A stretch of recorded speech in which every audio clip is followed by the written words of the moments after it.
बिस्मिल्लाहिर्रहमानिर्रहीम। आज के प्रोग्राम के साथ मैं हूं नुसरुल्लाह मलिक। नाज़रीन, फाइनेंशियल टाइम्स की रिपोर्ट के बारे में ये कहा जा रहा है कि ऐसी खबरें पहले ही मंजर आम पर थी और ख़ास तौर पे आरिफ नकवी साहब का किरदार पहले पाकिस्तान में बारहा ज़ेर बहस आ चुका है। लेकिन अब जो रिपोर्ट शाया हुई, क्या इसका मकसद या इसके जो इस वक्त टाइमिंग है ये नहायत अहम हो सकती है, क्योंकि इमरान खान साहब इस वक्त मुल्क के अंदर आम इंतखाबात चाहते हैं। पंजाब के अंदर वो इलेक्शन ज़िमनी इंतखाबात जीत चुके हैं, पंजाब में उनकी हुकूमत कायम हो चुकी है और आज ही पंजाब असम्बली के स्पीकर का इंतखाब भी पाकिस्तान तहरीक इंसाफ जीत चुकी है। इस लिहाज से इस रिपोर्ट की अहमियत क्या होगी? क्या इमरान खान साहब की PTI की साख को नुकसान पहुँचेगा? क्योंकि फॉरेन फंडिंग केस ऑलरेडी इस बात का इंतज़ार कर रहा है कि उसे कब अनाउंस किया जाता है। इस वक्त हुकूमत, मरकज़ी हुकूमत मुतालबा करती हुई नज़र आ रही है। शहबाज शरीफ साहब वज़ीर आज़म पाकिस्तान मुतालबा कर रहे हैं कि election commission of Pakistan foreign funding case का महफूज फैसला फौरी सुना दे, क्योंकि इमरान खान साहब पर ये इल्ज़ाम लगते रहे हैं कि उन्हें बैरून मुल्क से फंडिंग की गई, ममनुआ फंडिंग की गई और कुछ ऐसे अकाउंट्स भी हैं जिनको इलेक्शन कमीशन ऑफ पाकिस्तान के सामने जाहिर नहीं किया गया और इसकी रकम 310 मिलियन तक बताई जाती है।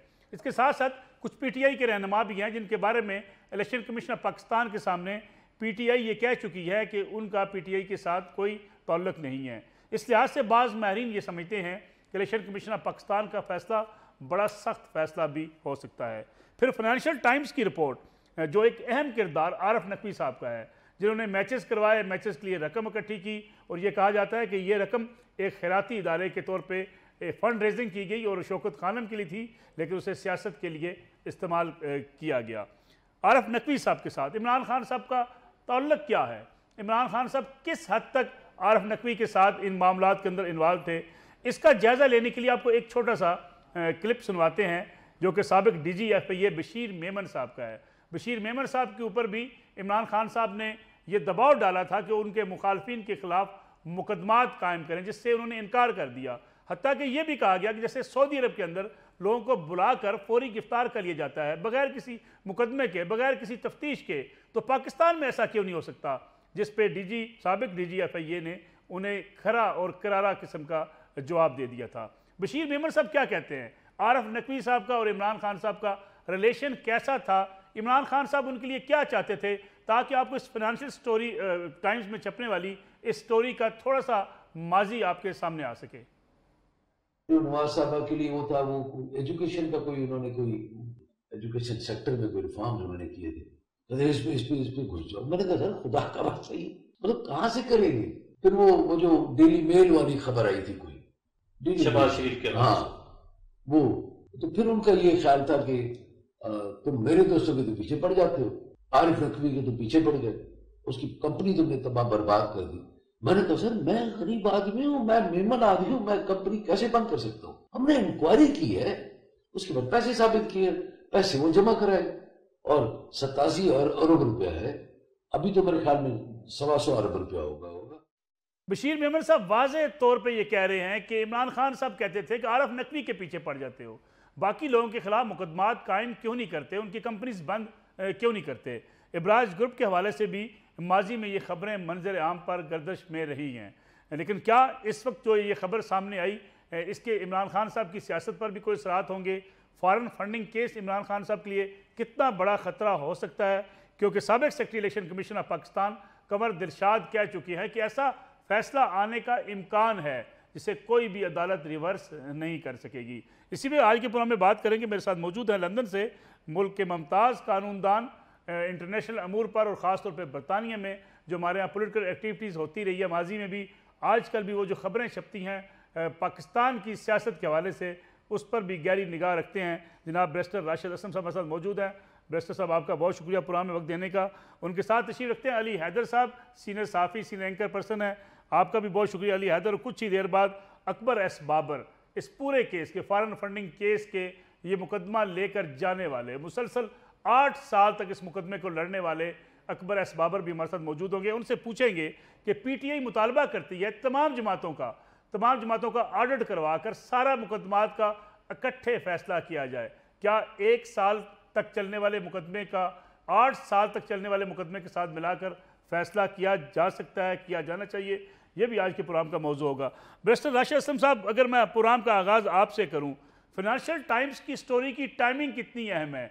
इस किस्म की खबरें तो पहले भी गर्दिश में रही हैं कि इमरान खान साहब जो फंड रेजिंग किया करते थे, बाज़ ऐसी फंड रेजिंग हैं, ये बाज़ ऐसी एक्टिविटीज़ हैं, बाज़ मैचेस हैं जिनका पैसे को सियासत के लिए इस्तेमाल किया गया। इमरान खान साहब ने आज एतराफ़ भी किया कि ये मैचेस हुए, शौकत खानम के लिए पैसे इकट्ठे किए गए और फिर पाकिस्तान तहरीक इंसाफ के लिए, तो फिर इसमें बुराई क्या है? बहुत शुक्रिया। देखिए, इसमें जो एक इशू स्टार्ट हुआ जब गेट्स फाउंडेशन ने अपने कंसर्न जाहिर किए कि जी अबराज ग्रुप जो भी उन्होंने पेमेंट्स की हुई हैं अफ्रीका में हॉस्पिटल्स को एस्टेब्लिश करने के हवाले से या अफ्रीका में जो हेल्थ के इश्यूज हैं उस पर कंसंट्रेट करने के लिए उस पैसे को गलत तौर पे यूज किया जा रहा है। जब ये खबर मंजर आम पे आई तो अबराज ग्रुप के जो उस प्रोजेक्ट में इन्वॉल्व जो 2 लोग थे उन्होंने अपने आप को प्लीड गिल्टी किया, उनको पकड़ लिया गया। उसके बाद ये सारी इन्वेस्टिगेशन स्टार्ट हुई कि ये जो पेमेंट्स हैं, ये जो पैसा है अबराज ग्रुप में कहाँ से आता रहा है और क्या सिचुएशन होती रही है। अब इशू पाकिस्तान के हवाले से ये है कि पाकिस्तान का कॉन्स्टिट्यूशन इसके हवाले से बड़ा वाज़ेह है। इलेक्शन एक्ट 2017 का जो सेक्शन 212 है वो बड़ा इस हवाले से वाज़ेह है कि जो फॉरेन फंडिंग है वो किसी भी पार्टी, कोई भी पॉलिटिकल पार्टी अपने लिए यूज नहीं कर सकती। लेकिन उसमें जो सेक्शन 204 ऑफ इलेक्शन एक्ट 2017 है उसमें एक एग्जेम्पशन है कि अगर कोई फॉरेन नेशनल है लेकिन उसके पास पाकिस्तानी पासपोर्ट भी है तो उसकी जो फंडिंग होगी वो एग्जेम्प्ट होगी इससे। अभी इसमें बड़ी थिन लाइन है बिकॉज जो मैचेस हुए, एक तो ब्रिटिश समर जब भी आता है तो यहाँ पे all over the UK up and down वो मैचेस हो रहे होते हैं। उसमें ज्यादातर इस किस्म की जो पेमेंट्स इकट्ठी होती हैं, जो डोनेशंस इकट्ठे होते हैं वो किसी चैरिटी को, लोकल चैरिटी को दे दिए जाते हैं या किसी स्पेसिफिक पर्पस के लिए होते हैं। तो ये जो मैचेस हुए हैं जो वुडलैंड विलेज में वहाँ के क्रिकेट ग्राउंड में हुए हैं तो उसके नतीजे में जो पेमेंट्स आई हैं, जो अखबारात कह रहे हैं कि 2 मिलियन पाउंड यूएई के एक शेख की जानिब से आए हैं। आफ्टर दैट बाकी जो पेमेंट्स इकट्ठी हुई हैं वो जिस तरह पाकिस्तान में गई हैं, अब इलेक्शन कमीशन जो उस पर इन्वेस्टिगेशन कर रहा है वो तो पाकिस्तानी कवानीन के मुताबिक करेगा कि पाकिस्तान के जो कवानीन है उसमें एक तो जिस तरह मैंने बताया इलेक्शन एक्ट 2017 है, उसके बाद पाकिस्तान का अपना कॉन्स्टिट्यूशन ऑफ पाकिस्तान है जिसका सेक्शन 14 है। आफ्टर दैट एक और भी पॉलिटिकल पार्टीज एक्ट 1962 में आया था, उसमें भी फंडिंग के हवाले से बड़े वाज़ेह अहकाम है। तो इन्वेस्टिगेशन कंप्लीट हो गई हैं, उसके हवाले से टाइमिंग बड़ी अहम है क्योंकि इन्वेस्टिगेशंस ऑलरेडी कंप्लीट हो गई हैं। वो इलेक्शन कमीशन ने अभी तक फैसला नहीं दिया। जो भी वो फैसला देते हैं उसमें पाकिस्तानी लॉज के मुताबिक देना उनको पड़ेगा। ये एक अहम बात है। उसके बाद जो दूसरी बात है कि जो अबराज ग्रुप की जो कंपनी थी जो डोनेशंस इकट्ठे कर रही थी वो केमैन आइलैंड में रजिस्टर्ड थी, वो ब्रिटिश वर्जिन आइलैंड्स में रजिस्टर्ड थी। तो उसके हवाले से वो कहीं भी पेमेंट्स कर सकते हैं बिजनेस पर्पसेस के लिए या बाकी किसी भी मकसद के लिए। यहाँ पे मेरा नहीं ख्याल कि उन्होंने कोई बहुत बड़ा कानून तोड़ा है अनटिल अनलेस उनका सोर्स ऑफ फंडिंग वाज़ेह हो कि वो सोर्स कहाँ से आया, जो गेट्स फाउंडेशन की तरफ से आया।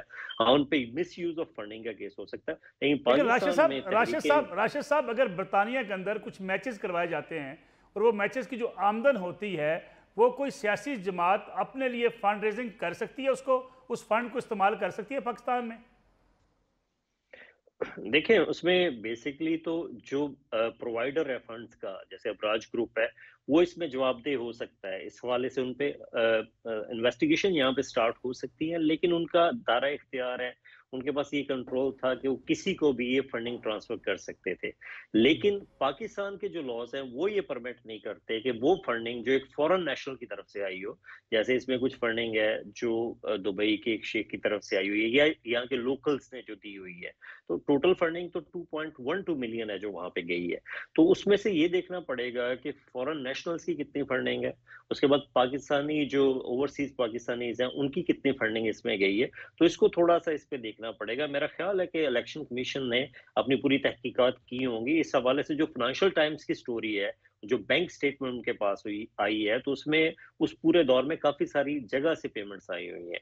तो अगर मेरा ख्याल है कि इलेक्शन कमीशन, क्योंकि ये न्यू टर्न है, इलेक्शन कमीशन को चाहिए किसी तरह वो बैंक स्टेटमेंट्स जो फाइनेंशियल टाइम्स के पास है वो हासिल करें, बिकॉज अगर वो हासिल हो जाती हैं, अगर एक न्यूज़पेपर ले सकता है तो पाकिस्तान के सोर्सेज भी अपने हो सकते हैं, म्यूचुअल असिस्टेंस स्कीम के तहत वो मांग सकते हैं, क्योंकि अंडर इन्वेस्टिगेशन है ये सारी चीजें, तो उसको इन्वेस्टिगेशन का हिस्सा बनाया जा सकता है उन बैंक स्टेटमेंट्स को। अली हैदर साहब, ये कैसे मुमकिन होगा कि जो फंड रेजिंग हुई वहाँ पे एक मैच के हवाले से, ये जो मैचेस हुए उसमें से इमरान खान साहब ने तो कह दिया कि ये शौकत खानम के लिए फ़ंड जो है वो इकट्ठे किए गए, साथ ही पाकिस्तान तहरीक इंसाफ के लिए।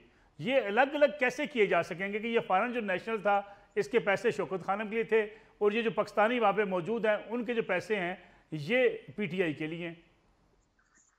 सर, जहां तक मेरी अंडरस्टैंडिंग है, डेफिनेटली बैरिस्टर साहब इस बातों को ज़्यादा बेहतर जानते हैं, जितना हमने पढ़ा, जितना हमने आप सीनियर से सुना, फॉरेन फंडिंग इटसेल्फ ठीक है, ये गलत तो है ही सही, लेकिन इसको अपने अकाउंट्स में जाहिर ना करना उससे बड़ा जुर्म है।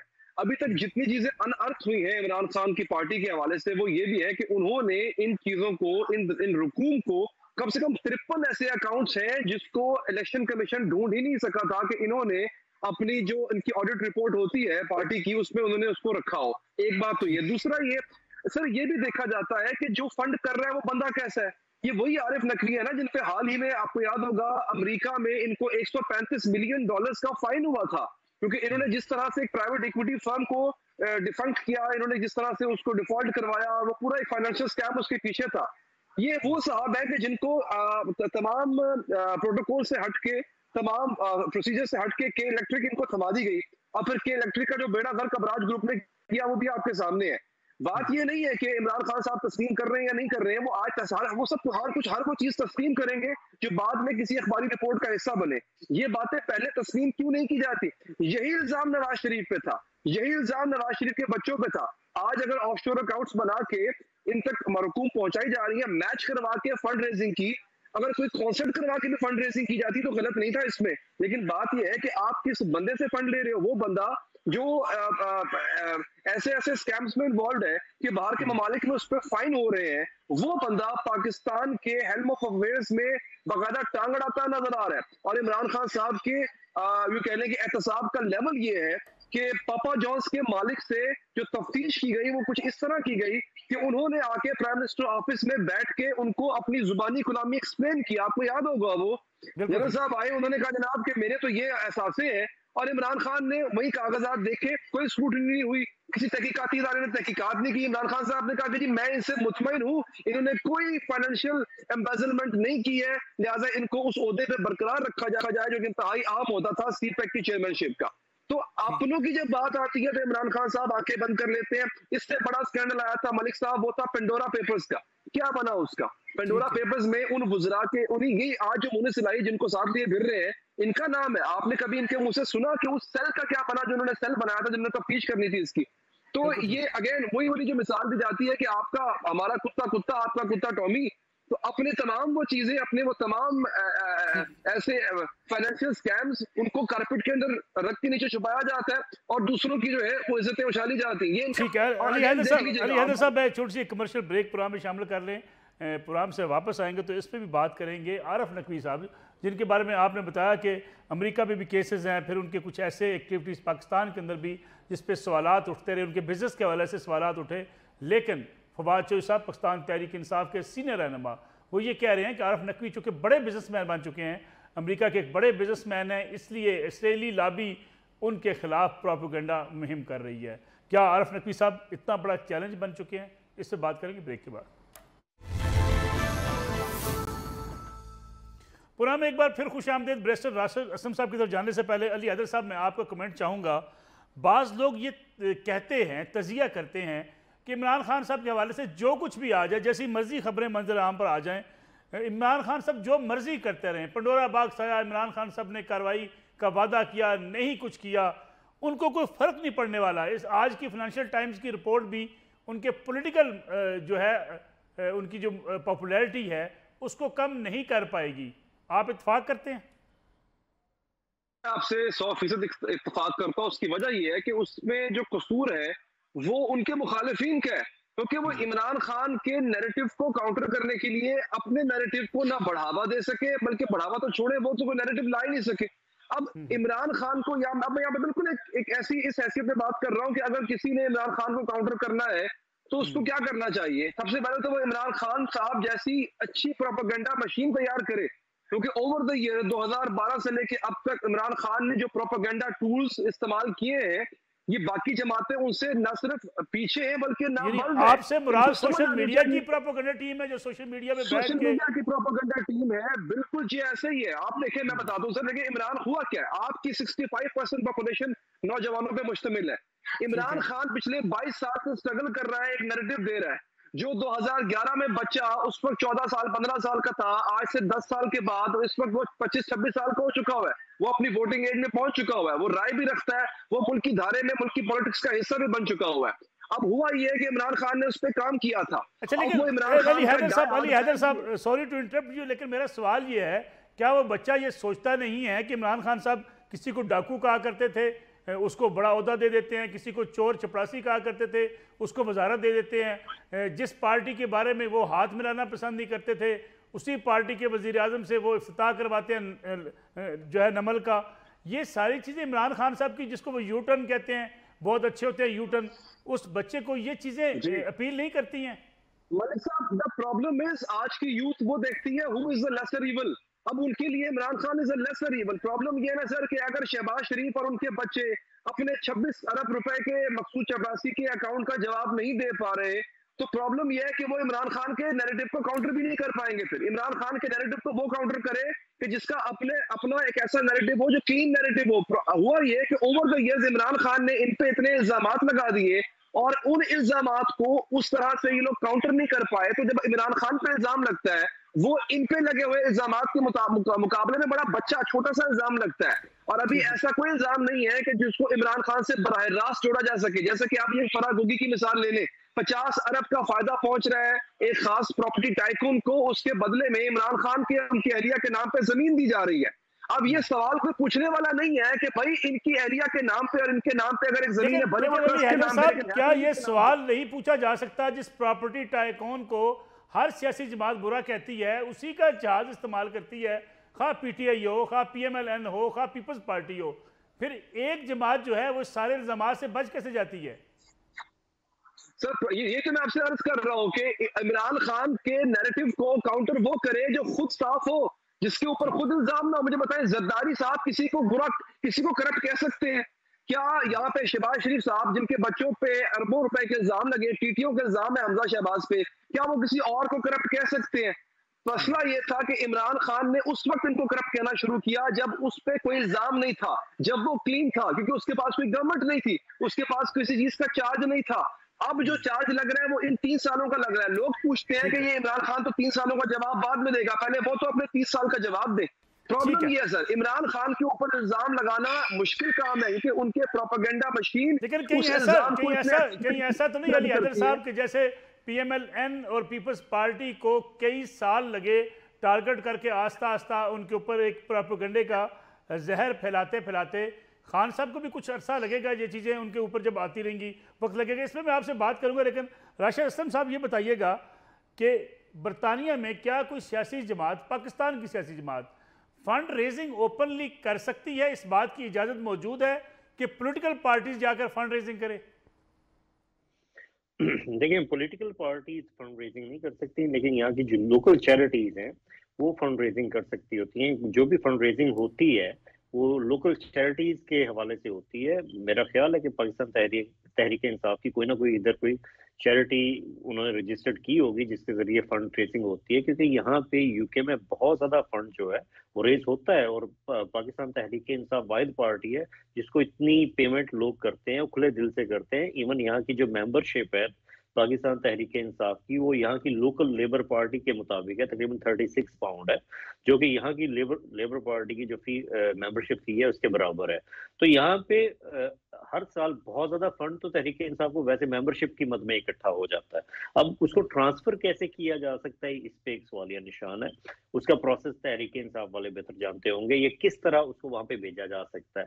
बिकॉज यहाँ पे जो पॉलिटिकल एक्टिविटी तो आप कर सकते हैं, लेकिन उसके नाम पे फंडिंग इकट्ठी करके किसी और मुल्क में बेचना, उस पे यहाँ पे ममानियत है, उस पे कवानीन काफी सख्त हैं। तो ये एक चीज है। दूसरा में एक आप ये कह रहे जो हैं कि पुरानी बात, अगर पाकिस्तान तहरीक इंसाफ इसलिए कोई फंड रेजिंग एक्टिविटी करे जिसके पैसे पाकिस्तान में सियासी जमात अपने लिए इस्तेमाल करना चाहे, उसकी इजाज़त बरतानिया में नहीं है?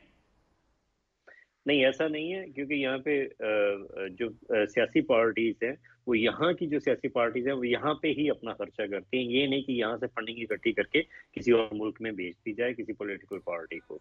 ठीक है, ठीक है। तो राशिद असलम साहब, इस रिपोर्ट को चैलेंज करेगी पीटीआई? इस खबर को चैलेंज करेगी पीटीआई? इसमें मैं छोटा सा एक पॉइंट ऐड करना चाहता हूँ जो कानूनी नुक्ता है। देखें, वहाँ पे पाकिस्तान में जो भी पॉलिटिकल पार्टीज रजिस्टर्ड हैं, तो जो भी फाइनेंशियल ईयर्स होता है उसके 60 डेज के अंदर उनको कोई भी फॉरेन फंडिंग आती है तो डिक्लेयर करना पड़ती है।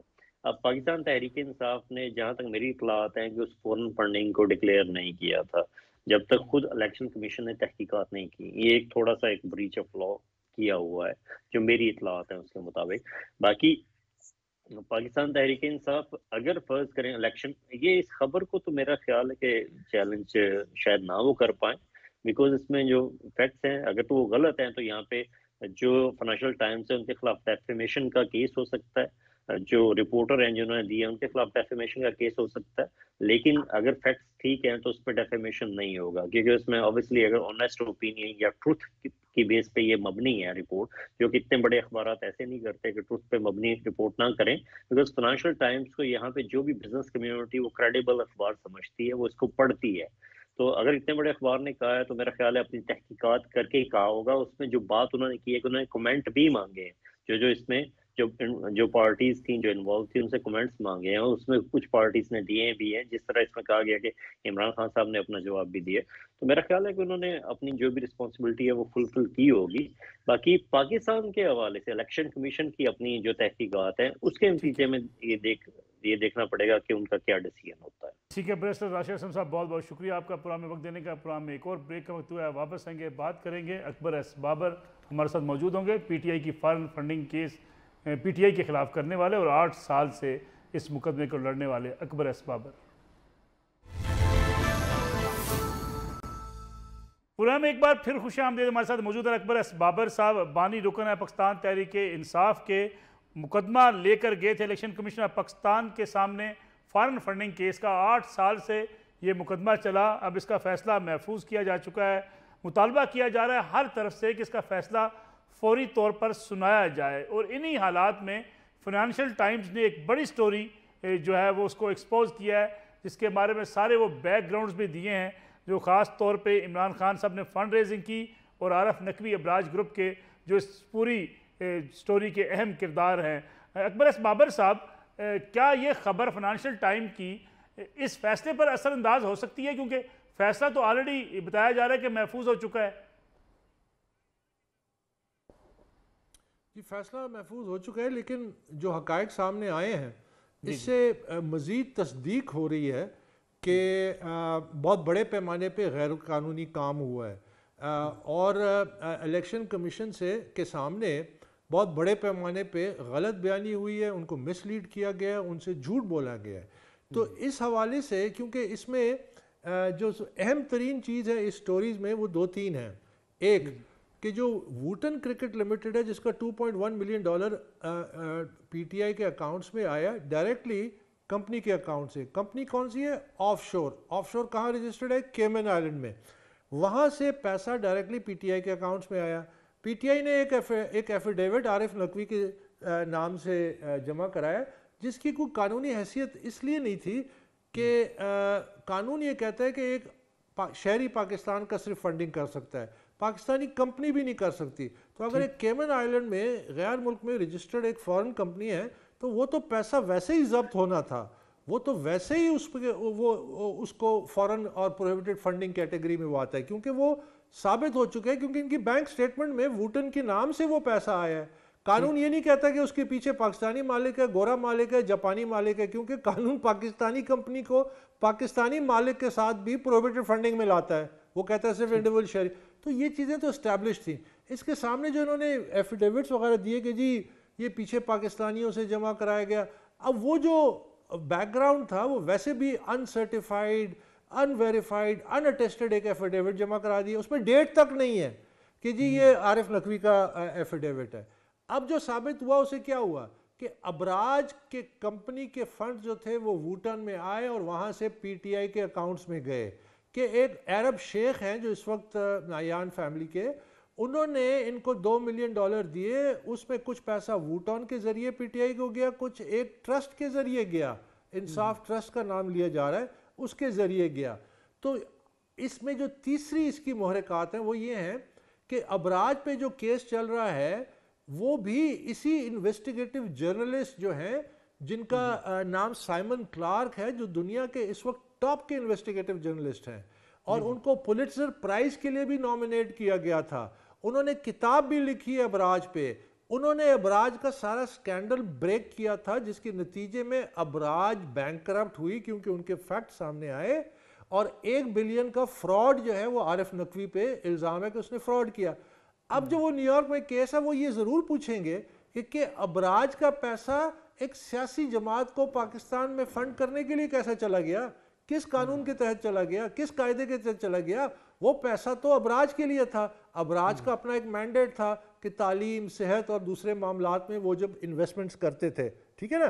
तो इस तरह डायरेक्टली अब पीटीआई और उसकी टॉप लीडरशिप जब ये केस चलेगा न्यूयॉर्क में वो भी मुलविस हो जाएंगे। तो इससे बेसिकली ये केस को और उनके इल्ज़ामात को रीइंफोर्स करती है ये स्टोरी। ये कहती है कि गैर मुल्कियों की फंडिंग हुई है, ये कहती है गैर मुल्की कंपनियों की फंडिंग हुई है और ये कहती है कि ये जो तमाम ये जो हकायक थे ये इलेक्शन कमीशन से छुपाए गए, झूठ बोला गया। यही तो मैं पहले दिन से कह रहा हूँ, यही तो मैं शवाहिद दे रहा हूँ कि ये तमाम हुआ। और जो सबसे सीरियस बात है वो ये है कि मिस डिक्लेरेशन की है इमरान खान ने। इमरान खान हर साल एक सर्टिफिकेट देता है इलेक्शन कमीशन को कि ये हमारी पार्टी के आदाद व शुमार है, हमारे इतने अकाउंट्स हैं, हमने कोई प्रोहिबिटेड फंडिंग नहीं रिसीव की। तो जब ये साबित हो चुका है कि उन्होंने प्रोहिबिटेड और फॉरेन फंडिंग और फॉरेन नेशनल से की है, साबित हो चुका है कि उन्होंने अकाउंट्स को छुपाया इलेक्शन कमीशन से, तो वो जो सर्टिफिकेट्स वो जमा कराता रहा है वो भी मिसलीडिंग है, फेक है, फॉल्स है और उसके भी बड़े सीरियस कॉन्सिक्वेंसेज हैं। तो ये मेरे ख्याल में ये बेसिकली केस को ये स्टोरी रीइंफोर्स करती है कि ये कितने बड़े पैमाने पे, और मैं पहले दिन से कह रहा हूँ ये पाकिस्तान की तारीख का सबसे बड़ा फंडिंग स्कैम है और ये जिस तरह चला रहे थे इस निज़ाम को इस तरह कुछ शफाफ, जबकि मैं सितंबर 11 में इनको ये बता चुका था कि आपकी पार्टी में मनी लॉन्ड्रिंग हो रही है, आपकी पार्टी में प्राइवेट बैंक अकाउंट्स में मुलाजमीन के पैसा आ रहा है, आपने कंपनियां खोली हुई हैं and you will be in serious legal Jeopardy क्योंकि ये पॉलिटिकल पार्टीज ऑर्डर की डायरेक्ट खिलाफ वर्जी है। तो इस स्टोरी ने देखिए ये एक स्टोरी का ये स्टोरी का एक और पहलू ये है कि ये मुकम्मल तौर पे एक आज़ाद international credible journalist Simon Clark और उसकी टीम ने ये इन्वेस्टिगेशन की है। इसमें किसी किस्म का कोई पाकिस्तानी सियासत से कोई ताल्लुक नहीं था। तो ये जब इसकी एक बहुत क्रेडिबल है ये स्टोरी, इस लिहाज से उसका इम्पैक्ट तो होगा और मैं समझता हूँ कि इलेक्शन कमीशन को इस स्टोरी का नोटिस भी लेना चाहिए। अकबर बाबर साहब, जो आज बात की इमरान खान साहब ने, वो कहते हैं कि फंडिंग मैं तस्लीम करता हूँ कि बाहर से आई मैचेस जो कराए गए वो तहरीक इंसाफ के लिए फ़ंड भी इस्तेमाल हुआ, शौकत खानम के लिए भी। वो ये कह नहीं सकते कि ये जो फॉरेनर्स का पैसा था वो हमने इकट्ठा किया शौकत खानम के लिए, बाकी जो पैसे थे पाकिस्तानियों के वो हमने लगाए अपनी सियासी जमात के लिए।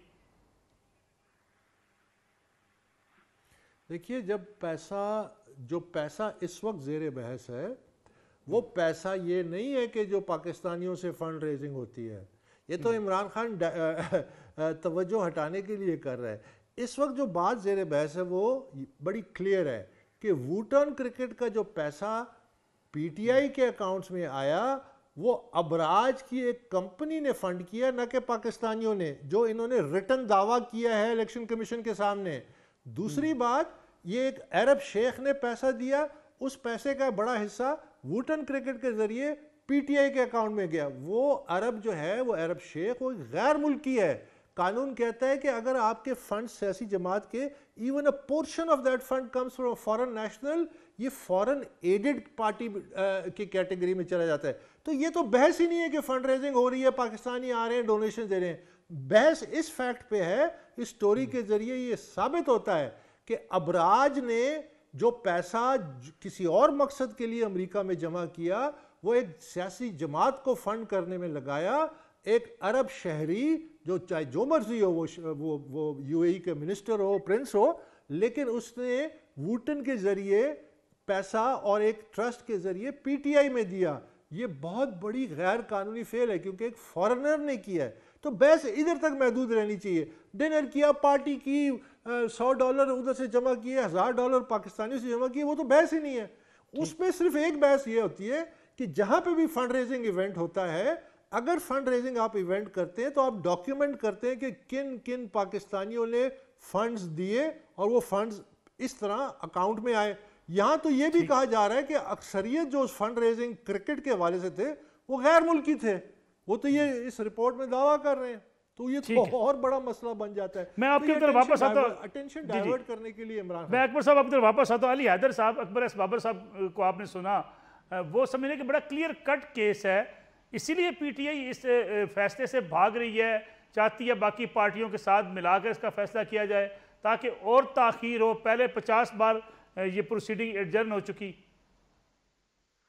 देखिए अकबर एस बाबर साहब को प्रीवी है ना किस किस तरह से हीले बहानों से 8 दफा जो है वो इन 8 साल से इन्होंने इसको डिले का बनाया हुआ है। अच्छा, आपने सर आगाज में बात की थी इसकी टाइमिंग वाकई बड़ी अहम है, क्योंकि अकबर एस बाबर साहब की गुफ्तगू भी उन्होंने की है, जो रिपोर्ट जिसने पढ़ी हो उसको साबित हो जाएगा कि ये बेसिकली सिर्फ ममनुआ फंडिंग नहीं, ये फॉरेन फंडिंग भी है। क्योंकि आप देखें कि पिछले 2-3 दिन से जब फैसला आना था, एक नैरेटिव बिल्ड किया जा रहा था, which they are very good at it by the way, building narratives, कि ये ज्यादा से ज्यादा ममनुआ फंडिंग है, ज्यादा से ज्यादा ये होगा कि वो अमाउंट है वो कॉन्फिस्केट कर ली जाएगी, वो जब्त कर ली जाएगी। लेकिन इस स्टोरी ने ये बताया कि नहीं, यहाँ पे फॉरेन फंडिंग भी है। एक बात, दूसरी बात ये बड़ी इंपॉर्टेंट चीज है जो अकबर साहब कह रहे थे, मैं उससे एग्री इसलिए करता हूँ कि it may have nothing to do with the politics of Pakistan, because UK की लॉ के मुताबिक भी यूके की कोई कंपनी किसी भी और सियासी पार्टी को फंडिंग नहीं कर सकती है। तो बेसिकली ये जो स्टोरी है, ये एक ऐसे आदमी, एक ऐसी कंपनी के बारे में है जो यूके में रजिस्टर्ड है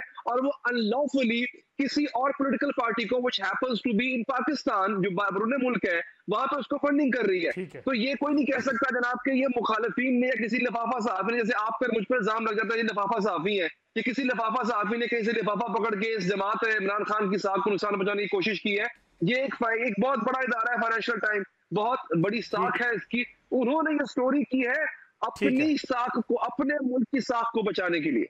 ठीक है अकबर एस बाबर साहब, मुतालबा हर तरह से किया जा रहा है कि फौरी महफूज फैसला सुनाया जाए, हुकूमत भी कह रही है, वज़ीर आज़म कह रहे हैं, वजह क्या है ताखीर की? इलेक्शन कमीशन ऑफ पाकिस्तान फैसला सुना क्यों नहीं देता?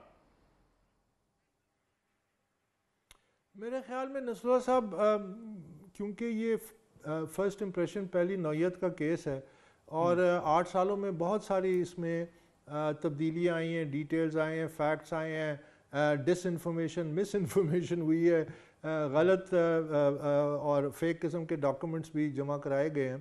तो ये बड़ा ज़रूरी है कि एक एक लफ्ज़ और एक एक सेंटेंस इस फैसले का जो तफसीली फ़ैसला होगा उसको बड़ी बारीकी से देखा जाए। तो मैं ये तो तवक्को कर रहा था कि कुछ हफ्ते ज़रूर लगेंगे। अब मेरी ये और मैं हमेशा ये एक बात कहता आया हूँ कि कोई बात नहीं, मैंने 8 साल सब्र किया, 1 हफ्ता 10 दिन अगर और लगते हैं, अहम चीज़ ये है कि वो फैसला जो हो वो हर लिहाज से वाटर टाइट हो, ताकि वो किसी टेक्निकल ग्राउंड्स पे, किसी इस ग्राउंड पे अचानक उसको शट डाउन ना किया जा सके, शॉट डाउन ना किया जा सके। ये ज़्यादा इंपॉर्टेंट है। तो अगर वो 1 हफ्ता और लेते हैं, जैसे कि वो एक बड़ी मिसाल है फ़ारसी की, देर आयद दुरुस्त आयद, मुझे इस पे ज़्यादा फोकस है कि इलेक्शन कमीशन से मेरी ये तवक्को है कि जो फैक्ट्स आ चुके हैं, स्क्रूटनी कमेटी में साबित हो चुका है रिपोर्ट में कि गैर मुल्कियों ने फंडिंग की, कि भारतीय ने फंडिंग की, कि गैर मुल्की कंपनियों ने फंडिंग की, कि अकाउंट्स को छुपाया गया, कि वो जो डिक्लेरेशंस की गई हैं वो फॉल्स एंड फेक हैं क्योंकि वो मिस डिक्लेरेशंस थी। ये फैक्ट्स एस्टैब्लिश हो चुके हैं। इस पे full force of the law apply करें और उनके पास बेइंतहा इख्तियारात हैं। जो सुप्रीम कोर्ट की वर्डिक्ट है हनीफ अब्बासी केस में, उन्होंने इलेक्शन कमीशन के जो कॉन्स्टिट्यूशनल पावर्स हैं उसको रीइटरेट किया है। उनके पास बहुत इख्तियारात हैं। वो आज भी ये किसी इदारे को कह सकते हैं कि आप इन्वेस्टिगेट करें ये मुलाजमीन के अकाउंट्स जो अभी तक इन्वेस्टिगेट नहीं हुए कि इनमें पैसा, क्योंकि वो तो डॉक्यूमेंट तो मौजूद है, सबूत मौजूद है कि मुलाजमीन के अकाउंट्स में पैसा है। तो इसलिए मेरे लिए अहम बात यह है कि सबूत आ चुके हैं हर नौयत के, इनके ऊपर जो full force of the law जो भी कवानीन लागू होते हैं उसको लागू करें, हिस्ट्री सेट करें कि सियासी जमातें जो हैं और उनकी लीडरशिप कानून से बालातर नहीं है, ताकि फिर और जमातों पे भी ये, तमाम जमातों पे ये लागू करें और तमाम जमातों को इस छलनी से गुजारें। क्योंकि सियासी जमातें जमहूरियत की सर्वाइवल के लिए एक इदारा बनना ज़रूरी है, वो क्रेडल ऑफ लीडरशिप बनना चाहिए, वहाँ पे ये बादशाहतें ख़त्म होनी चाहिए, वहाँ मेरिट आना चाहिए, वहाँ वर्कर की इज्जत होनी चाहिए, वो नीचे से ऊपर हैं जिस तरह के बरतानिया में होता है। मैं आपको आखिरी ये बात कह दूँ कि बोरिस जॉनसन, हम बरतानिया की तकलीद करते हैं ना, अमल तो नहीं करते लेकिन तकलीद करते हैं, कहते हैं हम मिमिक करते हैं उनके सिस्टम को कि पार्लिमानी निज़ाम। वहाँ पे अभी बोरिस जॉनसन जो था वो अदम एतमाद की तहरीक जीत गया, उसकी अपनी जमात के बड़े बड़े तादाद में कोई 100-150 के करीब मेंबर्स ने उसके खिलाफ वोट दिया। अदम एतमाद की तहरीक जीतने के बावजूद उसको इस्तीफा देना पड़ा। क्यों? क्योंकि उसकी पार्टी की जो लीडरशिप थी उसने उसको एक्सेप्ट नहीं किया। किस बात पे एक्सेप्ट नहीं किया? कि कोविड के दौरान उसने 10 डाउनिंग स्ट्रीट में पार्टी की थी। अगर पाकिस्तान ये केस बरतानिया में होता और ये रिपोर्ट आती फाइनेंशियल टाइम में, अभी शाम तक उसका वजीर आजम इस्तीफा दे चुका होता। ये होती है वो डेमोक्रेटिक ट्रेडिशन, उसकी अपनी पार्टी उसको फोर्स करती। यहां हम जमहूरियत की पहली पौड़ी पे अभी तक चढ़े ही नहीं है। बिल्कुल ठीक है, बिल्कुल ठीक हो गया। अकबर एस बाबर साहब, अली हैदर साहब, दोनों मेहमानों का बहुत शुक्रिया। नाज़रीन, ये आज का प्रोग्राम था। फाइनेंशियल टाइम्स की स्टोरी ने एक बार फिर हलचल पैदा किया पाकिस्तानी सियासत के अंदर। इमरान खान साहब और पाकिस्तान तहरीक इंसाफ पर जो माजी में इल्ज़ामात लगते रहे फॉरेन फंडिंग केस के, अगरचे कुछ रोज़ से पाकिस्तान तहरीक इंसाफ इस फॉरेन फंडिंग केस को ममनुआ फंडिंग केस की तरफ ले जाने की कोशिश में मसरूफ़ है, लेकिन अकबर एस बाबर साहब कहते हैं कि इस स्टोरी ने वो तमाम मुहर्रिकात, वो तमाम सबूत सामने ला कर रख दी हैं जिसकी बुनियाद पर वाज़े तौर पर कहा जा सकता है कि ये फॉरेन फंडिंग हुई है। इंशाल्लाह कल आपकी खिदमत में दोबारा हाज़िर होंगे। इजाज़त दीजिए, अल्लाह हाफ़िज़।